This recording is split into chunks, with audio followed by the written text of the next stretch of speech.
2021 চনৰ বিধানসভা নিৰ্বাচনৰ প্ৰচাৰৰ সময়ত সাধাৰণতে মনত এটাই ইচ্ছা থাকে যে বিজেপি নিৰ্বাচনত জিকিব লাগে। প্ৰচাৰ সভাত কেতিয়াবা কৰিব পৰা কৰিব নোৱাৰা দুইটাই প্ৰতিশ্ৰুতি আমি দিওঁ আৰু পিছৰ 5টা বছৰ তেনেকৈ চলি যায়। ৰাইজেও মনত নাৰাখে আৰু আমিও পাহৰি যাওঁ। কেতিয়াবা কিছুমান কথা মনত থাকে, ৰূপায়ণ কৰা যায় আৰু কিছু কথা ৰূপায়ণ নকৰাকৈ থাকি যায়। বহুত ভাবি চিন্তি নহয়, কিন্তু ইলেকশ্যনৰ কোনোবা এখন সভাত মই কৈ পেলালোঁ যে বিজেপি দলৰ যদি চৰকাৰ গঠন হয় 1 লাখ নিযুক্তি ৰেগুলাৰ পোষ্টত নিযুক্তি আমি নিবনুৱা যুৱক যুৱতীসকলক দিম। তেতিয়া মই বহুত বেছি হিচাপো কৰা নাছিলোঁ, কিন্তু 1 লাখ নিবনুৱা যুৱক যুৱতীক যদি মাহত 25,000 টকাকৈ দৰমহা পায়, তেতিয়াহ'লে আপোনালোকে ধৰি লওক যে চৰকাৰৰ ওপৰত কিমান অতিৰিক্ত বোজা পৰিব। নিৰ্বাচনৰ পিছত মুখ্যমন্ত্ৰীৰ দায়িত্ব ল'লোঁ, প্ৰতিশ্ৰুতিৰ কথা মনত আছিলে, এক প্ৰকাৰ চিন্তা আহিলে যে 1 লাখ নিযুক্তি আমি দিব পাৰিম বা দিয়াটো চৰকাৰৰ ফাইনেন্সিয়েল দিশৰ পৰা কিমান উচিত হ'ব। চিন্তাবোৰ আৰম্ভ কৰোঁতে কোভিড আহিলে, কোভিডৰ লগত মোকাবিলা কৰিবলগীয়া হ'ল। মানুহৰ জীৱন বচোৱাটো প্ৰথম দায়িত্ব আৰু কৰ্তব্য। লাহে লাহে কোভিড হাম কাটিলে। মনতে ভাবিলোঁ যে আমি এটা চেষ্টা কৰা ভাল। নিৰ্বাচনৰ সময়ত ৰাইজক প্ৰতিশ্ৰুতি দিছিলোঁ, ৰাইজে ইমান মৰম আশীৰ্বাদ কৰিলে, 1 লাখ নিযুক্তি নহ'লেও কিছু নিযুক্তি আমি কেনেকৈ দিব পাৰোঁ তাৰ বাবে চিন্তা কৰোঁ। আমি আৰম্ভ কৰিলোঁ। চাওঁতে এটা সময় আহিল য'ত নেকি আমি 45,000 নিযুক্তি সম্পূৰ্ণ কৰিব পাৰিলোঁ। যেতিয়া 45,000 নিযুক্তি সম্পূৰ্ণ হ'ল, তেতিয়া মনত উৎসাহ দুগুণ বাঢ়িলে যে আমি বাকীখিনি নিযুক্তিও কৰিব পাৰোঁ নেকি। কিন্তু নিযুক্তি কৰিম বুলিলেই কৰা ব্যৱস্থাটো ইমান সহজ নাছিল। আমাৰ অসম চৰকাৰত বহুকেইটা বিভাগ আছে, প্ৰায় 70টাতকৈ অধিক ডাইৰেক্টৰেট আছে, 40টাতকৈ অধিক বিভাগ আছে আৰু যদি আমি চাকৰিৰ স্কেল অফ পে, কোৱালিফিকেশ্যন আদি যদি আমি হিচাপ কৰিব যাওঁ, প্ৰায় 88 টাইপছ অফ ৰোষ্টাৰ পইণ্টছ আছে। ৰোষ্টাৰ পইণ্টৰ লগত কোনোবা এটা চাকৰিত বিকম লাগে, কোনোবা এটা চাকৰিত BSc লাগে, আকৌ কোনোবা এটা চাকৰিত বিকম উইথ কম্পিউটাৰ ছায়েন্স লাগে, অথচ দৰমহা একেটাই। এই বিভিন্ন যিমানবিলাক ব্যুৰক্ৰেটিক বা আমাৰ নিয়ম আছে, সেই নিয়মেদি পাৰ কৰি এটা এটাকৈ পৰীক্ষা পাতি নিবনুৱা ল'ৰা ছোৱালীসকলে মাহত এটাকৈ পৰীক্ষা দি 1 লাখ আমি কেতিয়া পাৰ কৰিম। প্ৰথম 42-45,000 নিযুক্তিটো আমি অসম আৰক্ষীত কৰিলোঁ, আমি শিক্ষা বিভাগত কৰিলোঁ, য'ত কেৰেক্টাৰটো একে আছিলে। কিন্তু যেতিয়া আন নিযুক্তিবিলাক আমি কৰিব যাওঁ, তেতিয়াহ'লে আমি দেখিলোঁ যে ধৰি লওক ফ্লাড কণ্ট্ৰল ডিপাৰ্টমেণ্টত 2000 পোষ্ট খালী আছে, কিন্তু এই 2000 পোষ্ট নিযুক্তি দিয়া ব্যক্তি এজন নহয়, অসমত থকা 67জন এক্সিকিউটিভ ইঞ্জিনিয়াৰে তাক নিযুক্তি দিব আৰু এই পোষ্টবিলাকো পে স্কেল অনুযায়ী বিভিন্ন। আমি মন্থন কৰিলোঁ কি কৰা যায়। বিধানসভালৈ গ'লোঁ। বিধানসভাত আমি এখন আইন প্ৰণয়ন কৰিলোঁ যে আমি এটা ৰিক্ৰুটমেণ্ট কমিশ্যন কৰিম। এপইণ্টিং অথৰিটি যোনেই নহওক কিয়, পে স্কেল যিয়েই নাথাকক কিয়, আমি 2টা ক্লাছিফাই কৰি ল'লোঁ যে গ্ৰেড 3 আৰু গ্ৰেড 4। শিক্ষা বিভাগৰ নিযুক্তিৰ এটা প্ৰক্ৰিয়া মই শিক্ষামন্ত্ৰী থাকোঁতে ঠিক কৰি আহিছিলোঁ। পুলিচৰ নিযুক্তি প্ৰক্ৰিয়াও আমি এটা পৰ্যায়লৈ লৈ গৈছিলোঁ, কাৰণ তাত দৰমহা এপইণ্টিং অথৰিটিত ইমান ভেৰাইটিজ নাছিলে। কিন্তু চৰকাৰৰ আন চাকৰিবিলাক নিযুক্তিৰ সমস্যা সমাধানৰ বাবে ৰিক্ৰুটমেণ্ট কমিশ্যনৰ বাহিৰে আমি কোনো বিকল্প দেখা নাছিলোঁ। গ্ৰেড 3 আৰু গ্ৰেড 4 দুটা আমি ৰিক্ৰুটমেণ্ট কমিশ্যন বিধানসভাত আইনৰ জৰিয়তে বনালোঁ, ৰাজ্যপালৰ অনুমোদন ল'লোঁ। তাৰপিছত আমি ৰিক্ৰুটমেণ্ট ৰুলছ বনালোঁ, কাৰণ আইন থাকিলেই নহ'ব, আইনৰ বিধি থাকিব লাগিব। সেবাৰ লগত আলাপ আলোচনা কৰিলোঁ যে প্ৰায় 10-12 লাখ ল'ৰা ছোৱালীয়ে আবেদন কৰিব, আমি আবেদন পত্ৰবিলাক লোৱাৰ ব্যৱস্থা কৰিব পাৰিম নে নাই। তাতকৈ ডাঙৰ কথা, এমপ্লয়মেণ্ট এক্সচেঞ্জত ইমান ল'ৰা ছোৱালীয়ে নাম ভৰ্তি কৰিব পাৰিবনে নাই।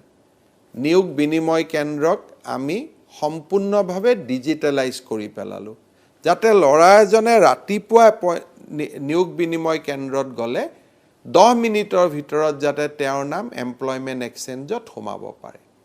সেবাক ডিজিটেলাইজ কৰা হ'ল, যাতে 10-12 লাখ এপ্লিকেশ্যন আমি পৰ্টেলত ল'ব পাৰোঁ। পৰ্টেলত লোৱাৰ পিছত পোষ্ট অনুযায়ী আবেদনকাৰীসকলক আমি বিভক্ত কৰিব পাৰোঁ। ৰিক্ৰুটমেণ্ট কমিশ্যনৰ লগত কেইবাবাৰো মিটিং হ'ল, সিদ্ধান্ত হ'ল যে আমি গ্ৰেড 4ৰ কাৰণে দুবেলা according to the pay scale, grade 3ৰ কাৰণে দুবেলা, আৰু ড্ৰাইভাৰ বা আনস্কিল য'ত জড়িত তেওঁলোকৰ কাৰণে আন এটা দিনত পৰীক্ষা পতাৰ সিদ্ধান্ত লোৱা হ'ল। অসমত পৰীক্ষা পাতিলেই প্ৰশ্ন কাকত ফাদিল হয়। আচলতে ফাদিল নহয়, কোনোবা এজন ল'ৰা পৰীক্ষা দি থাকে, তেওঁ আধা ঘণ্টাতে উঠি ওলাই গুচি আহে। ওলাই গুচি আহোঁতে লগত পৰীক্ষাৰ প্ৰশ্ন কাকতখন মোবাইলতে ফটো তুলি লৈ আহে। সংবাদ মাধ্যমত প্ৰকাশ হয় যে পৰীক্ষাৰ প্ৰশ্ন কাকত ফাদিল হ'ল। আচলতে ফাদিল আগদিনাখন গধূলিয়ে নহয়, পৰীক্ষা চলি থাকোঁতে ফাদিল হয়। পৰীক্ষাৰ্থীসকলে পেপাৰখন নাপায়, কিন্তু সংবাদ মাধ্যমে পেপাৰখন পায়। এনেকুৱা প্ৰক্ৰিয়াৰ লগত আমি কেনেকৈ যুঁজ কৰিম? মনত ভাবিলোঁ ইণ্টাৰনেট সেৱা বন্ধ কৰিম। প্ৰতিক্ৰিয়া আহিলে, কোৰ্টত পৰ্যন্ত কেছ গ'ল যে কিয় ইণ্টাৰনেট সেৱা বন্ধ কৰিব। আমি স্পষ্ট সিদ্ধান্ত ল'লোঁ, নহয়, নিবনুৱা যুৱক যুৱতীসকলে বুজিব লাগিব যে পৰীক্ষা স্বচ্ছভাৱে হৈছে। উচ্চ ন্যায়ালয়ে আমাৰ সপক্ষে ৰায় দিলে, আৰু এটা সময়ত আমি ৰিটেন টেষ্টসমূহ সুকলমে পাতিব পাৰিলোঁ। আৰু মই অত্যন্ত আনন্দিত যে কোনো এটা পৰীক্ষা হলৰ পৰাই প্ৰশ্ন কাকত ফাদিলেই হওক, নকলৰ অভিযোগে হওক, একো অভিযোগে আমাৰ সন্মুখলৈকে নাহিলে। ৰিটেনৰ এটা সময়ত ৰিজাল্ট দিয়া হ'ল। ৰিটেনৰ ৰিজাল্ট দিয়াৰ পিছত প্ৰশ্ন আহিলে যে আমি ইমান ল'ৰা ছোৱালীক অৰেল ইণ্টাৰভিউ কেনেকৈ ল'ম। আমাৰ অফিচাৰসকলৰ লগত কথা পাতিলোঁ। আমি দেখিলোঁ যে আমাক 2 মাহ সময় লাগে, আৰু 2 মাহ সময় যদি আমি 10টাও যদি আমি পৰীক্ষাৰ কাৰণে ইণ্টাৰভিউ বোৰ্ড কৰোঁ, 20জনকৈ চৰকাৰী বিষয়াই 2 মাহ কাম কৰিব নোৱাৰিব। আনহাতে কম্পিউটাৰৰ স্কিল পৰীক্ষাও ল'ব লাগিব। সকলোৰে সহযোগিতাত আমি অল্টাৰনেটিভ অফিচাৰসকলক দায়িত্ব দি পৰীক্ষাও ল'লোঁ, অৰেলো কৰিলোঁ, আৰু স্কিল টেষ্টসমূহো কৰিলোঁ। তাতো কোনেও আপত্তি নকৰিলে যে নহয়, আমাক অন্যায় কৰা হৈছে। এক ন্যায়ৰ ভিত্তিত, মেধাৰ ভিত্তিত অৰেলত মাৰ্কছ দিয়া হ'ল।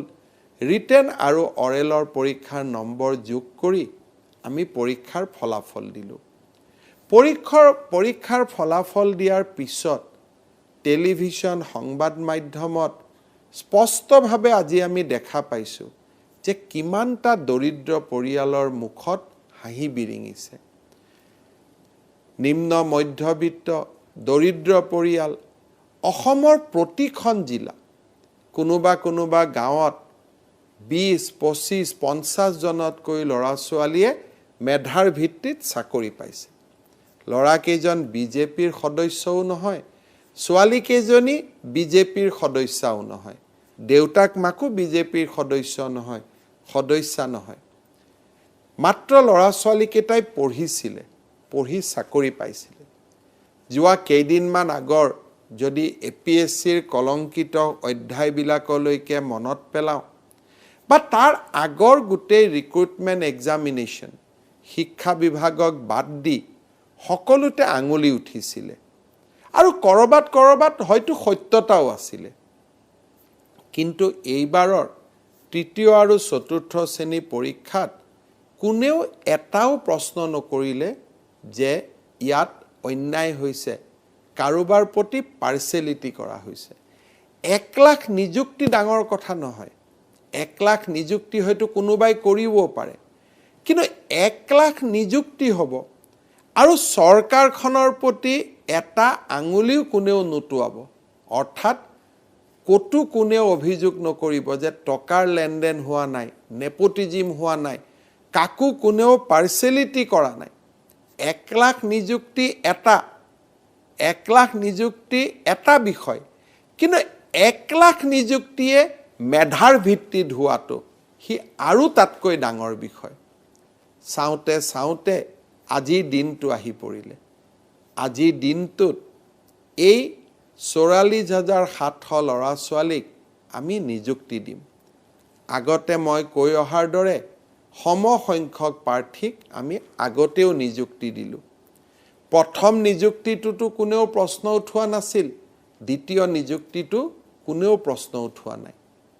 আৰু দৰিদ্ৰ পৰিয়ালৰ সন্তানসকলৰ মুখত বিৰিঙা হাঁহিৰ আনন্দ আজি প্ৰতিজন অসমবাসীয়ে মৰ্মে অনুভৱ কৰিছে।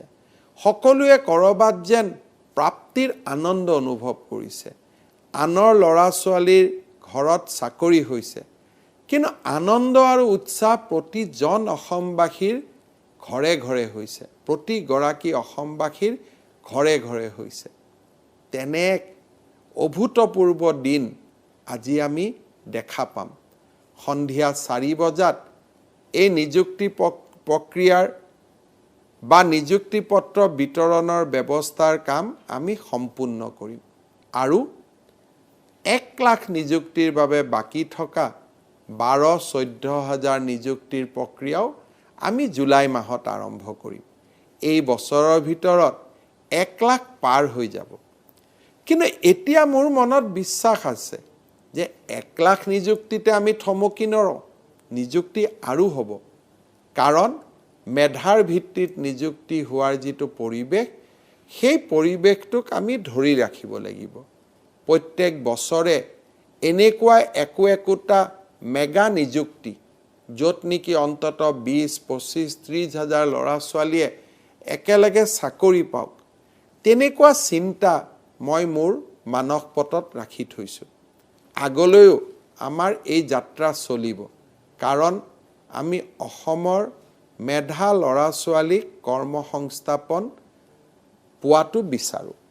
কিন্তু ইয়াৰ লগে লগে পঢ়া শুনাৰ পৰিৱেশৰ কাৰণে কেন্দ্ৰীয় চৰকাৰৰ চাকৰিসমূহতো আমি লাহে লাহে প্ৰতিযোগিতা কৰিব পাৰিম। কাৰণ বৈদ্যায়তনিক পৰিৱেশ এটা যেতিয়া সমাজত সৃষ্টি হ'ব, সি অকল অসম চৰকাৰৰ চাকৰিতে সীমাবদ্ধ হৈ নাথাকে। আমাৰ ল'ৰা ছোৱালীয়ে আকাশ চুব পাৰিব, আমাৰ ল'ৰা ছোৱালীয়ে নতুন দিগন্তৰ সন্ধান কৰিব পাৰিব। চাকৰি বিচৰা প্ৰাৰ্থীসকলে নিজে এণ্টাৰপ্ৰেনিয়ৰ হ'ব পাৰিব, 10 জনক চাকৰি দিব পাৰিব আৰু ভাৰতৰ বিভিন্ন প্ৰতিযোগিতামূলক পৰীক্ষাতো উত্তীৰ্ণ হ'ব পাৰিব। অসম চৰকাৰৰ 1 লাখ মেধাৰ ভিত্তিত চাকৰি ই মাত্ৰ এক পৰিৱৰ্তনৰ নতুন দিনৰ ইংগিত বহন কৰিছে। ইয়াৰ পৰাই শৈক্ষিক যাত্ৰা আৰম্ভ হ'ব, প্ৰতিযোগিতাৰ যাত্ৰা আৰম্ভ হ'ব, মেধাৰ জয় যাত্ৰা আৰম্ভ হ'ব। এই প্ৰতিযোগিতা, মেধা আৰু শিক্ষাৰ জয় যাত্ৰাই আমাৰ জাতিটোক বহু ওপৰলৈ লৈ যাব। আজিৰ দিনটোত তেনে এক আত্মবিশ্বাসেৰে মোৰ অন্তৰ পৰিপূৰ্ণ হৈ আছে আৰু তেনে এক আত্মবিশ্বাস সন্মুখত ৰাখিয়ে মই আজিৰ এই সমগ্ৰ নিযুক্তি প্ৰক্ৰিয়াৰ লগত জড়িত বিশেষকৈ মোৰ লগত আমাৰ অসম চৰকাৰৰ বিষয়া কৰ্মচাৰী আমাৰ লগত জড়িত সকলো যিসকলে এই সমস্ত নিযুক্তিৰ প্ৰক্ৰিয়াটোক পিছৰ ফালৰ পৰা থাকি সমৰ্থন দিলে সকলোকে মই আজিৰ দিনটোত ধন্যবাদ জনাইছোঁ অলপ অসুবিধা হ'ব চৰকাৰ চলোৱাত যেতিয়া প্ৰত্যেক মাহত 400 কোটি টকা অতিৰিক্ত দৰমহাৰ বোজা চৰকাৰৰ মূৰত পৰিব অলপ অসুবিধাও হ'ব কিন্তু এই অসুবিধাবিলাকৰ বাধা অতিক্ৰম কৰি আমি আমাৰ ৰাজ্যখনক আগুৱাই লৈ যাম আজিৰ এই দিনটোত নিযুক্তি পত্ৰ ল'বলৈ অহা মই সকলোকে ধন্যবাদ জনাইছোঁ আৰু অভিনন্দন জনাইছোঁ প্ৰতিগৰাকী পিতৃ মাতৃক সুযোগ্য সন্তানৰ পিতৃ মাতৃক মই পুনৰ এবাৰ ধন্যবাদ আৰু অভিনন্দন জনাইছোঁ আজিৰ দিনটোৰ এই সমাবেশ আজিৰ দিনটোৰে আনন্দ আমাৰ জাতীয় জীৱনৰ এক পৰিৱৰ্তন আৰু বিকাশৰ সৌধ নিৰ্মাণ কৰক তাকে কামনা কৰিম বহুত ধন্যবাদ